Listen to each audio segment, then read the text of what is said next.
ఏపీలో కొన్ని పథకాలకు బతికున్న చనిపోయిన నేతల పేర్లు పెట్టడం చూస్తూనే ఉన్నాం. అలాగే పలు జిల్లాలకు కూడా గతంలో రాష్ట్రానికి సేవలు అందించినటువంటి ప్రాణత్యాగాలు చేసినటువంటి నేతల పేర్లు పెట్టడం కూడా మనం చూసాం. కానీ ఈసారి ఏకంగా సీఎం చంద్రబాబు నాయుడు గారి పేరును ఓ జిల్లాకు పెట్టాలని చెప్పేసి తెలుగుదేశం పార్టీ ఎమ్మెల్యే ఒకరు ప్రభుత్వాన్ని ప్రతిపాదించాడు. దీని వెనుక కొన్ని కీలక కారణాలు కూడా చెప్పాడు ఆయన.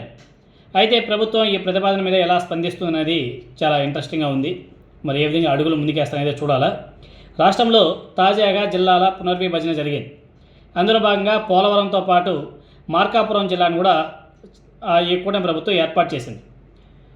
ఈ రెండు జిల్లాల కోసం ఎప్పటి నుంచో ఉన్నటువంటి డిమాండ్ నేపథ్యంలో ప్రభుత్వం వీటిని ఏర్పాటు చేస్తూ నోటిఫికేషన్ కూడా ఇచ్చింది. సో ఈ రెండు జిల్లాలు ఏవైతే ఉన్నాయో ఈ రెండు జిల్లాలు ఆల్రెడీ అమల్లోకి వచ్చేసినాయి.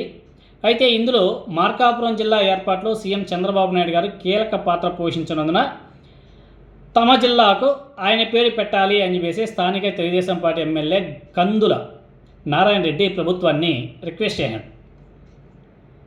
మార్కాపురం జిల్లాకు చంద్రన్న మార్కాపురం జిల్లాగా నామకరణం చేయాలని చెప్పేసి మార్కాపురం తెలుగుదేశం పార్టీ ఎమ్మెల్యే కందుల నారాయణ రెడ్డి ఈరోజు అసెంబ్లీ స్పీకర్ చింతకాయల అయ్యన్న పాత్రుడిని కలిసి వినతి పత్రం కూడా అందజేశారు. తన కోరిక మేరకు అసెంబ్లీలో మార్కాపురం జిల్లాకు చంద్రన్న మార్కాపురం జిల్లాగా పేరు మారుస్తూ ఉమ్మడిగా ఓ తీర్మానం ప్రవేశపెట్టాలని చెప్పేసి స్పీకర్ గారిని స్థానిక తెలుగుదేశం పార్టీ ఎమ్మెల్యే కోరడం, ఇది మార్కాపురం ప్రజల కోరిక అని చెప్పేసి ఆయన స్పీకర్కి చెప్పడం.